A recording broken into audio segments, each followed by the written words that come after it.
Brown cow stunning! Gooped. America. Okay, yeah, now that we have all that nonsense out of the way, let's talk business. Hi, I'm the world's first ever atheist drag queen, Anna Nicole Gaylor. And I'm here to talk to you about the mistreatment, or as the kids would say, the flat-out robbery of Monique Heart on All Stars 4. This video could include two other queens, Naomi Smalls and Gia Gunn. Naomi, because the judges seem to fully pick her placement each week by drawing a piece of paper out of a big pink furry box with the 5 possible placements, but ultimately her storyline and her presence in the season was the best one out of the 10 queens, with her ultimately eliminating Manila. Gia could have been here for the villain edit that she got. However, Gia has said it herself that she came into All Stars 4 with the idea that she would start shit. That doesn't mean that the producers should have added the shady sound effects every time she took a breath, but hey, we're talking about the producers of Drag Race here. So, Monique. Now, Monique, in my opinion, never had a bad showing on All Stars 4. I'm not the biggest fan of hers. Her energy can be sometimes overwhelming and annoying to me. However, in my opinion, she never should have been up for elimination on All Stars 4. The 2 times that she was in episodes 2 and 5, and neither time was she picked by the top 2 queens to be eliminated. As I've said, I would argue that both of these instances were full of tomfoolery, nonsense, etc. For episode 2, she wasn't just the team leader of her team, she also had a really good verse. Just like objectively, her verse was good, it made sense, she sounded great in the mix, her singing was incredible, it wasn't repetitive like some other girls that throw in fashion, pose, and legs into every song they do and never get called out for it. She performed her verse well and led her team to a clearly better performance out of the 2 groups. The judges reacted the most to Valentina and Monet, while Farrah clearly had the worst showing overall. This is how I assume the producers decided to put Monique in the bottom 2 with Farrah.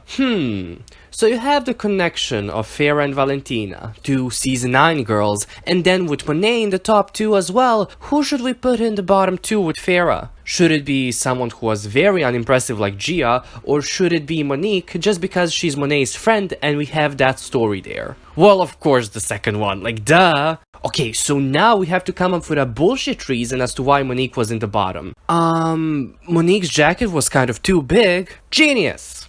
No, that's literally what it was. The judges also literally pretended that they didn't get Monique's Aaliyah reference, and I believe they said that she was doing like a poor man's TLC cosplay. Not literally, I'm paraphrasing here. If we're gonna be honest, Monique should have been safe in that episode. The second time she was up for elimination was in episode 5, in that awful bottom 4. Let's be fucking honest for 0.3 seconds. Out of the bottom 4, Monique had the best set. The judges actually laughed and reacted to her, and even if it wasn't to your taste, you cannot deny that it was an interesting idea that she did well. She really was only in the bottom 4 for the Lollapalooza. Now, of course, just like with All Stars 3's jury twist, the Lollapalooza twist here was decided on before the season had even started filming, because contractually they have to sell the season and have all the challenges and stuff greenlit. So we cannot say that the Lollapalooza thing was here solely for the mistreatment of Monique. However, it proved to be not just irrelevant, but also damaging to Monique especially. With the judges adoring Latrice for really no reason given her performance, Monique really was the only queen who could have legitimately been swapped with one of the 4 eliminated queens, in this case, Latrice. Thankfully, that didn't happen. Nevertheless, without the Lollapalooza twist, Monique would have reached the top 4 without ever being up for elimination, with her score going from a 27 to a 31. I think that, in this scenario, Charity would have also reached the top 4 without ever being up for elimination, given that she got high praise for her runway look in episode 5, and from here, we would have had a clear top 2 of Monique and Trinity, and a double crowning again. Also, in this timeline, the 2 of them alongside Dayla would have been the only 3 queens on All Stars who've never been up for elimination. I already hear a counterpoint, but Monet won the top 4 main challenge. Did she? Was it ever declared that she won it? Was there even a bottom 2 that episode that would also mean that there was a top 2 and/or a winner? The answer to all 3 of those questions is a no.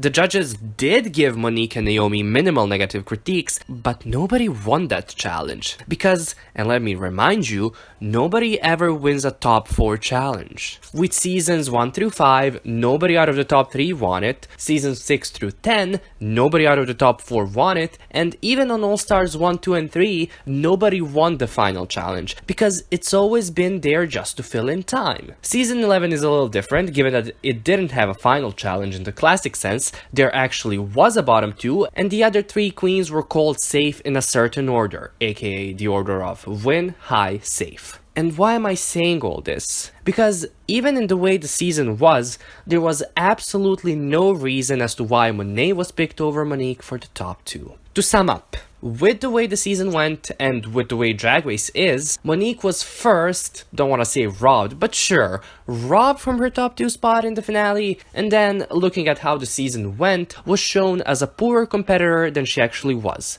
all for the sake of drama.